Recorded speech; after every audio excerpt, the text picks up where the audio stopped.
Step aside, Thornton. They don't belong here.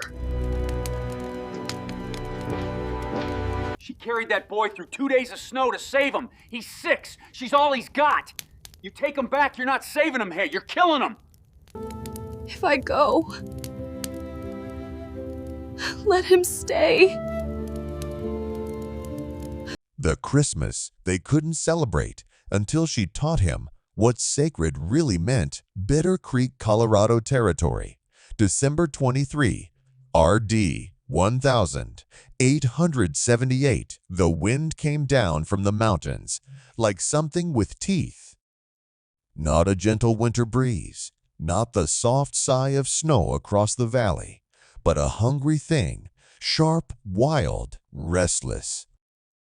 It rattled the shutters as if demanding to be let in, as if the storm itself had grown impatient with the lonely man who refused to speak to anyone but ghosts.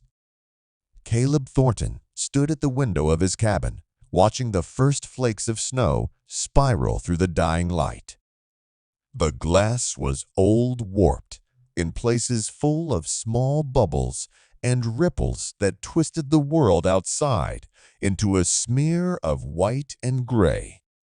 It made the forest beyond look distant, dreamlike, as if someone had dragged their thumb across a wet painting. He pressed his palm against the pane. Cold seeped through, instantly numbing his fingers, creeping up his wrist like ice water. He didn't pull away. Sometimes he wondered if the cold was the only thing that could still reach him. 4 years. 4 winters alone in this valley.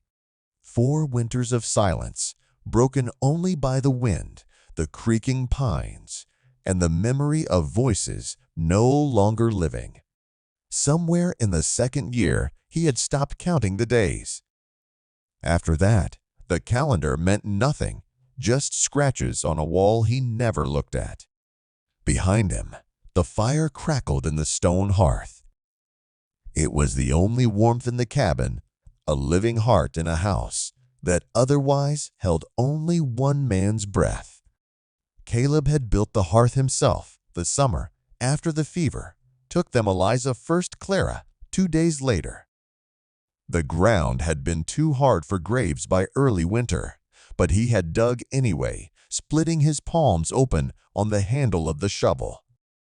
He'd built the hearth after, because he needed something else to do with his hands, something that didn't involve lowering a small body wrapped in cloth into the earth. The cabin smelled of pine smoke and coffee gone cold, of worn leather and loneliness. Underneath it all was that faint mustiness of a place where only one person lived and no one spoke. On the mantel sat a single photograph in a tarnished silver frame. The tarnish had spread like creeping dusk, darkening the edges. He didn't look at it anymore, hadn't let himself in months, but he knew every detail. Eliza's gentle smile, her hair pinned back even though he had loved it loose. Clara on her lap, chubby arms reaching toward the camera. The little white dress Eliza had sewn by hand, stitching hope into every thread. December 23 RD. Tomorrow would be Christmas Eve. He whispered the date without meaning to, and his breath fogged the glass. It was strange how some memories refused to fade even when you begged them to. Caleb turned from the window and crossed to the small table by the fire. A stack of old letters sat there, tied with a ribbon that had once been blue, but had long since faded to some color between dust and forgetfulness. He had found them last week while searching for a whetstone tucked behind a box of nails he never used. Letters from Eliza's mother, written in the looping handwriting of someone who believed time was abundant.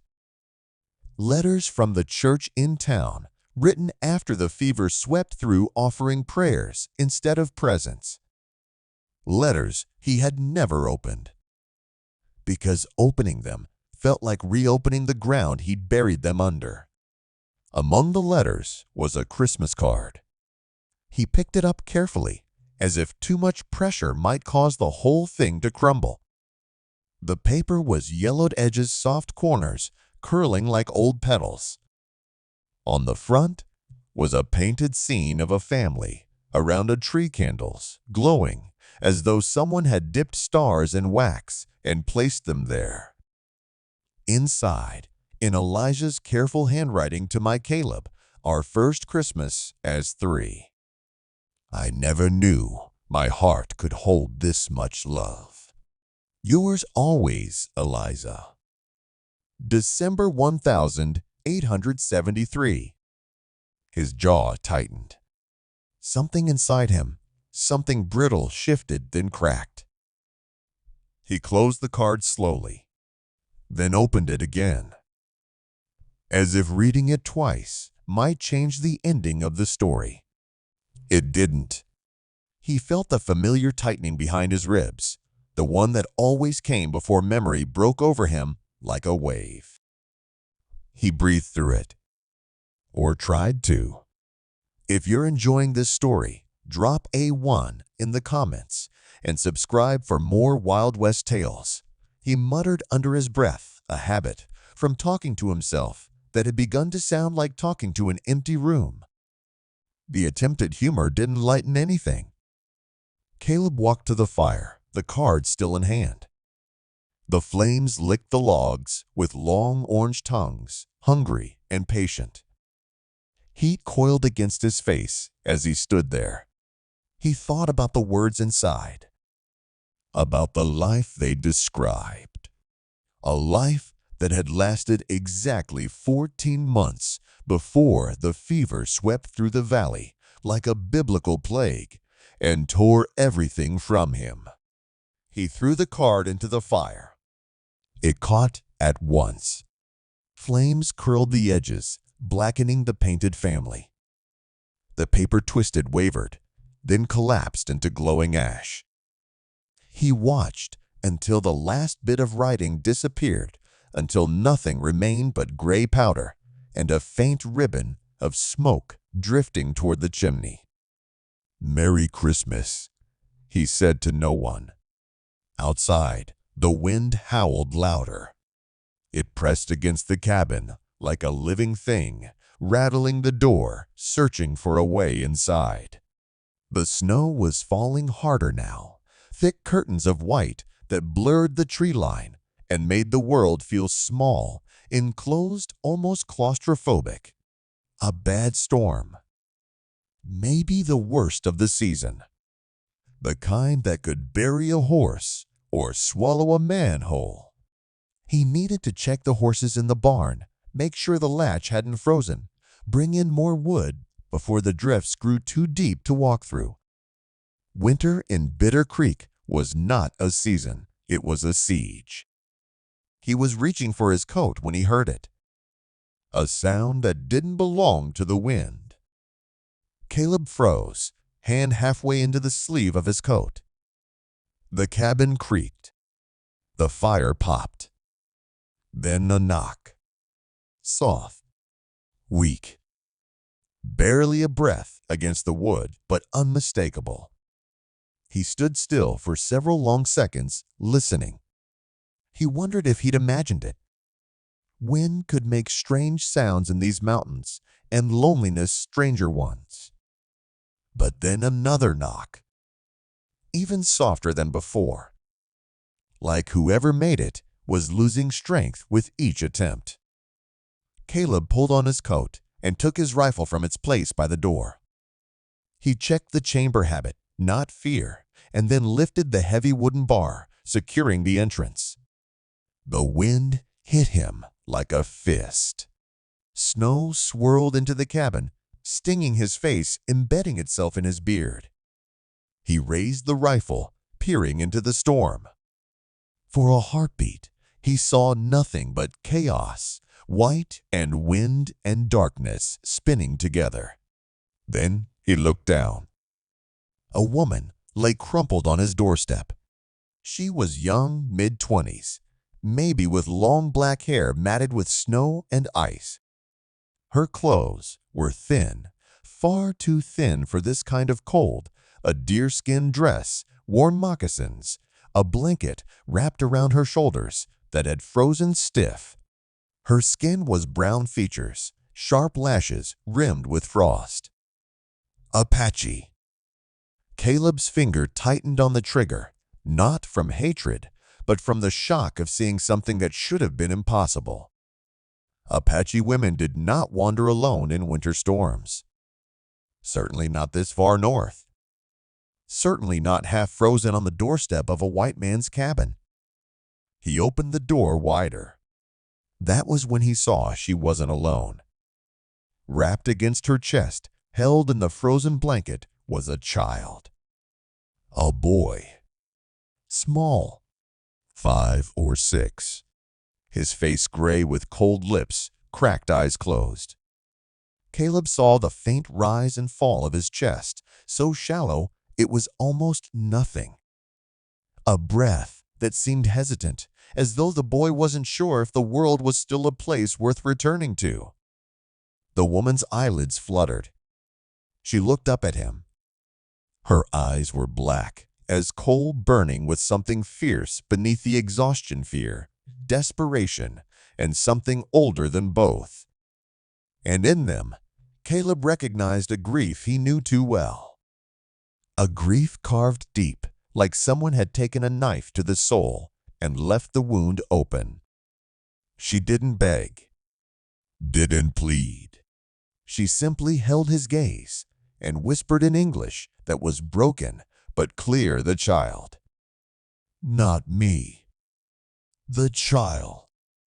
The wind screamed across the valley, driving the snow horizontal. Somewhere behind him, the fire snapped, pushing its heat forward as if urging him to choose quickly. Caleb Thornton, who had not let another human being into his home in 4 long years, who had sworn he was done caring about anything that could be taken from him, looked at the dying boy in the woman's arms. For a flicker of a moment, he imagined Clara's face there instead. Small, cold, fragile. A child who had needed someone to open a door. He lowered his rifle. "Get inside," he said, and stepped aside, not knowing it was the last moment his life would ever belong only to him. He had to carry her. It wasn't a choice, not really. She tried to stand when he reached for her, tried to push herself up on arms that shook like reeds in a river current, but her body had nothing left to give.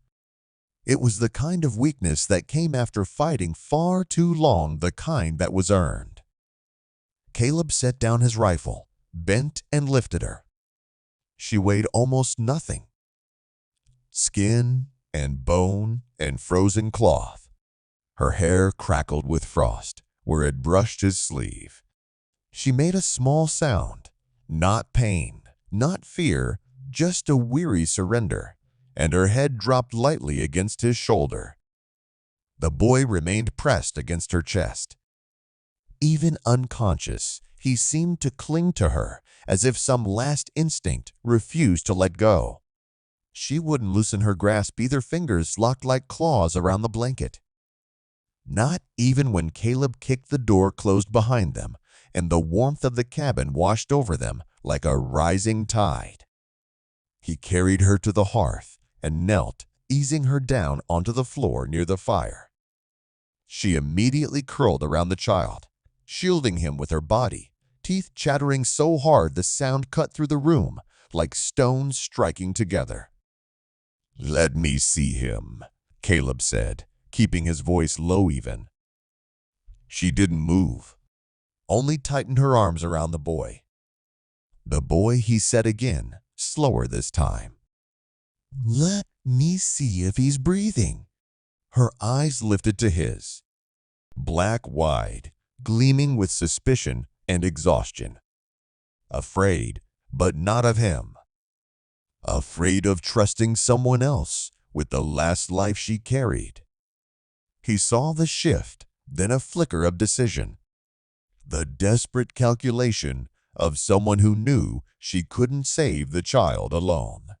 Slowly, very slowly, she loosened her grip. Caleb knelt beside her and peeled back the frozen blanket. The cloth crackled as it unfolded. The boy's face was gray, his lips edged with blue. His breaths came in thin, shuddering gasps that rattled faintly in his chest like pebbles shaken in a tin cup.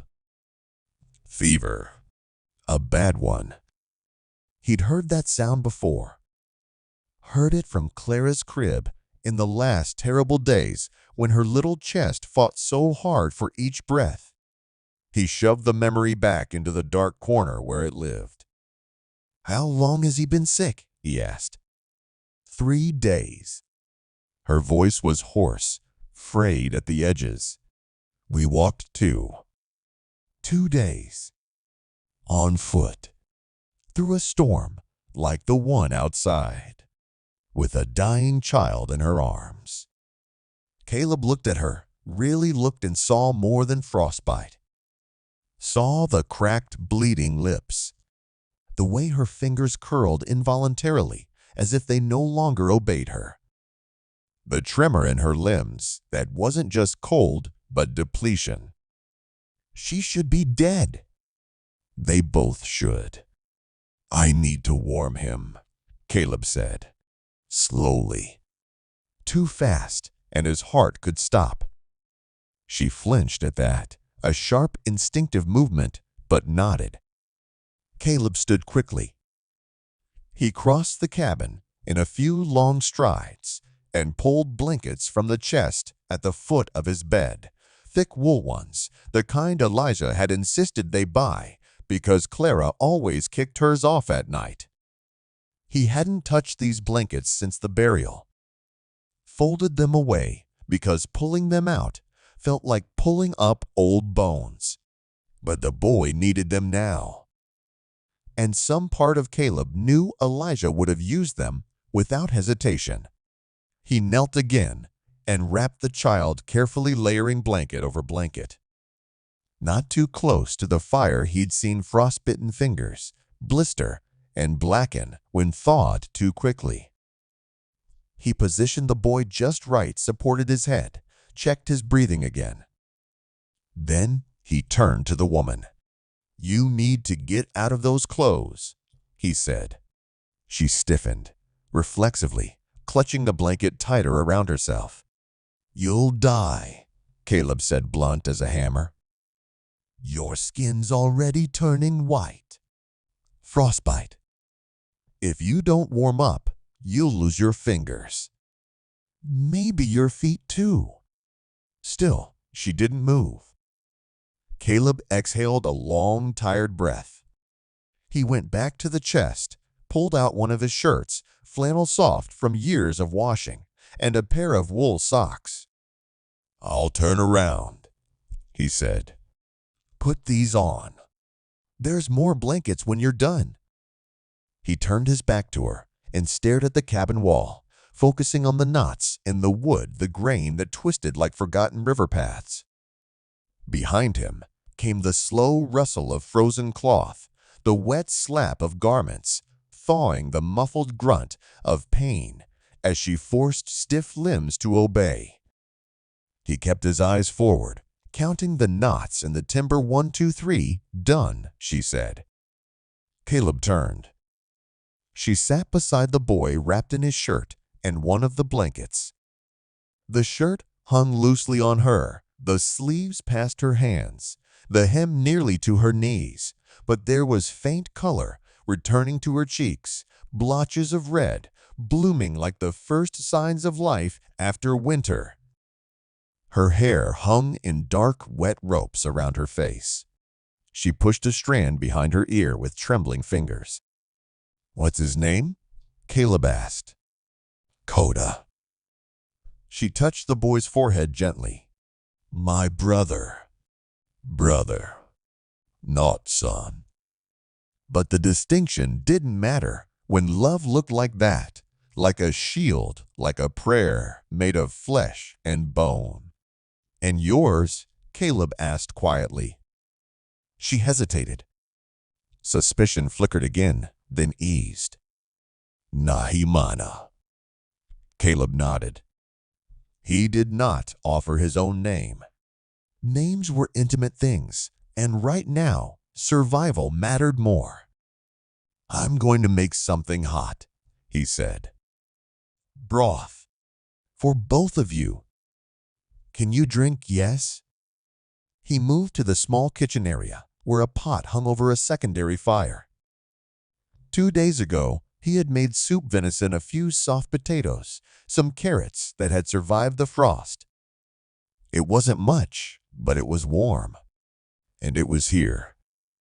He ladled the broth into 2 tin cups and brought them back. Nahimana accepted hers with both hands, holding it close to her face, letting the steam rise and wash over her skin like a blessing. She didn't drink immediately. Instead, she closed her eyes and whispered, not in English, a prayer quietly shaped in the language of her people. Then she bent over and pressed the cup to Koda's lips. The boy stirred, a small whimper escaping him, but didn't wake. She coaxed a few drops into his mouth. They slid past his cracked lips and disappeared down his throat. He needs medicine, she said. White man's medicine. The powder that stops fever. Quinine. Caleb had some. He had bought it 2 winters ago when an influenza wave went through Bitter Creek. He'd stocked up out of habit, then realized there was no one in the cabin who could fall sick but him. I have it, he said. But if he's too weak to swallow, I will make him swallow. There was iron in her voice. Not loud, not sharp, quiet, steady iron. The kind forged from walking miles through snow with a dying child in her arms. From knocking on a stranger's door, knowing she might be shot for it. Caleb went to his cabinet and retrieved the small tin of quinine powder. When he came back, she had already shifted Koda into her lap, one arm behind his shoulders, the other cupping his jaw. Her posture was protective, instinctive, familiar, as if she had done this many times before. Caleb mixed the powder with a small amount of broth, stirred until it dissolved into a chalky paste, and handed it to her. Nahimana touched Koda's cheek lightly. Koda, she whispered. Little bear. The boy didn't stir. She dipped one finger into the mixture and brushed it against his lips. His mouth stayed closed. Again. This time, she pressed her thumb beneath his chin, coaxing his jaw open just enough to slip the medicine inside. Koda swallowed, reflexively, barely. Caleb sat back on his heels, watching her, watching the way she steadied her breath before each attempt, watching the way her own hands shook with cold and exhaustion, but never faltered when it came to the boy. She reminded him of Elijah, in that way, the unyielding softness, the fierce gentleness. Good, he murmured. He's getting it down. Nahimana nodded, almost imperceptibly, her eyes fixed on Koda, as though he might vanish if she looked away, even for a heartbeat. Outside, the storm roared against the cabin walls, but inside, the fire threw a warm orange glow across their 3 shapes, the rancher, the shivering woman in his flannel shirt, and the fevered child between them. Caleb didn't know it yet, but this moment, this quiet fight for breath, for warmth, for life, was the hinge his entire world would turn on. And deep down, somewhere buried beneath grief and 4 winters of silence, something in him stirred. Something like a beginning. The first night was silence and suspicion.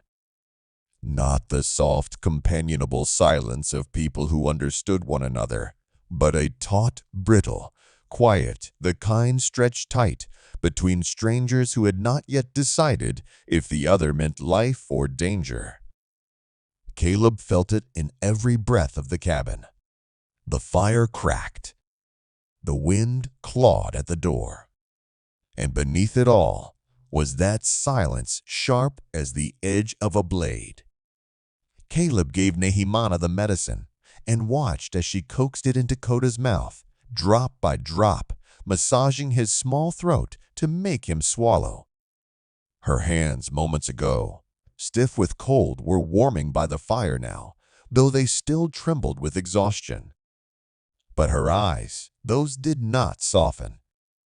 They never stopped moving, tracking Caleb's position, checking the windows, the door, the knife he'd set aside on the table, the layout of the room in case she needed to flee. He understood. God, he understood. He would have done the same. When the medicine was finally administered and Koda was sleeping, wrapped in blankets beside the hearth, Caleb retreated to the far side of the cabin. He sat in the old rocking chair that Eliza had loved, the one she had nursed Clara in by firelight, and pretended to read a book he'd already read a dozen times. He kept the pages open, though his eyes didn't move across the words. The wind howled outside. The fire crackled. His heart beat too loudly in the quiet. Then why Nahimana's voice broke it soft but unwavering. Caleb looked up slowly. Why? Why did you open the door? Her eyes glinted in the firelight. Not accusing. Not grateful. Just seeking truth. He didn't answer immediately. Had to sift through thoughts he hadn't touched in years. Finally, he said, "The boy. Many white men would have let us die. I'm not many white men." She studied him for a long moment. Her expression didn't change, but something behind her gaze shifted. Not trust, not yet, but a faint, careful curiosity. Like she was trying to solve a puzzle whose pieces were all cut from different worlds. "You live alone," she said. It wasn't a question. Yes. No wife. No children. Caleb's jaw tightened. Not anymore. Recognition flared in her eyes, that quiet understanding only those who'd buried someone truly understood. She didn't press, didn't ask names or stories or wounds. She simply nodded once and turned back to watch her brother sleep, as if they now shared a truth too fragile to speak aloud. The night passed slowly.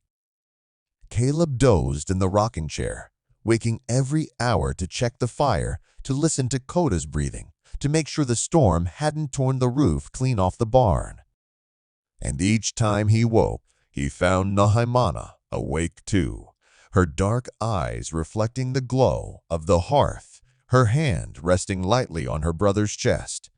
She didn't trust Caleb enough to sleep. Maybe she wouldn't for a long time. By morning, the fever had broken. Not cure, not nearly, but the worst had passed. Koda's color was better, his breath steeper. When Caleb crouched beside him at dawn, the boy's eyes fluttered open for the first time.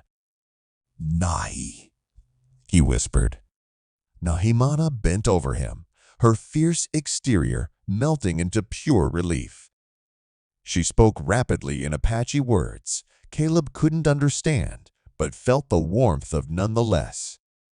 "You're safe. I'm here. Breathe. Stay." Koda's eyes drifted to Caleb. They widened, fearful. "White man," he said in shaky English. "The white man." "He helped us," Nahimana replied, touching the boy's cheek gently. "He is not enemy." The boy looked dubious. Caleb didn't fault him. He had the face of a man who could be mistaken for the soldiers who'd burned villages and herded families onto reservations. Same boots, same coat, same skin. "I'm going to make breakfast," Caleb said quietly. He needed movement, needed occupation. Hands were easier to command than memories. He cooked cornmeal mush, simple warm filling. He set 2 bowls near the hearth and retreated to eat his own at the table, giving them space. Nahimana stared at the food for a moment. Then, unexpectedly, she set her bowl aside, knelt, and pressed both palms flat against the wooden floor. She closed her eyes and murmured something low and melodic in her language. When she finished, she sprinkled a few grains of cornmeal onto the ground beside her. Only then did she pick up her bowl and begin to eat. Caleb blinked. What was that thanking the earth? Her tone was matter-of-fact, not defensive. For the food, for the warmth, for the life it gives. "You thank the earth," Caleb frowned. "Not God. The earth gives everything," she said simply. "Water, plants, shelter. We are part of it. It is how you say respect." Caleb thought of the hollow prayers he'd mumbled in church as a boy reciting words he never understood. This felt different. Real. Connected. He glanced at the few grains she'd scattered on the floor. They looked like tiny seeds, like offerings. "I'll clean that up," he muttered. "No." Her voice was firm, almost sharp. "Leave them. They belong to the earth now." He left them. December 24 came gray and cold. The storm had passed in the night, leaving a world buried in white drifts, 3 feet deep, sculpted into soft shapes by the relentless wind. The sky above was the color of old iron heavy and low, holding the promise of more snow before week's end. Caleb spent the morning digging a path to the barn, his breath puffing out in white clouds. The horses were restless, but unharmed. He brushed the snow from their backs, checked their hooves, fed them whispered into the warm space between their ears. They were the closest he'd had to company for years. When he returned to the cabin, frost clinging to his coat, he stopped short. Nahimana was on her feet. She stood by the table, one hand braced against it for balance. She was still weak, the effort of standing alone, making her sway slightly, but she had washed her face and braided her hair into a long rope down her back. Firelight warmed her skin, turning the chill blue tone to something more alive. There was a steadiness in her gaze that hadn't been there last night. "I will work," she said. Caleb blinked. "You need to rest." "I do not take charity." Her chin lifted. "I will work for the food, for the shelter. What needs to be done? Pride, stubbornness, a refusal to be beholden." Caleb knew the weight of pride better than most. "Can you mend clothes?" he asked after a moment. "Yes." He showed her the pile of shirts and trousers, needing patches repairs he'd neglected for months, and handed her needle and thread. She settled by the fire, the hem of his oversized shirt brushing her knees, and began to sew in slow, careful stitches. Koda was awake, sitting up in his blankets. His eyes followed every movement. The fever had weakened him, leaving his limbs shaky, but his small hands already moved restlessly. Caleb found an old tin cup and a length of string and fashioned a simple cup and ball toy. The boy didn't smile, but he played with it, concentrating fiercely. The day passed in strange domesticity. Caleb split logs outside, the thud of the axe steady and grounding. Nahimana mended clothes with precise, economical movements. Kora played quietly by the fire, occasionally glancing at Caleb with wary fascination. It felt like a home, a strange foreign echo of one, a ghost of a life he once had. Caleb tried not to think about it too much. That evening, as the sun dipped behind the mountains and the cabin filled with warm orange light, Nahimana spoke without looking up from her stitching. "Tonight is your holy night." Caleb paused, hands still. "What Christmas Eve?" she said. "The night before your celebration." His stomach tightened. He stared down at the leather strap he'd been repairing, suddenly unsure what to do with his hands.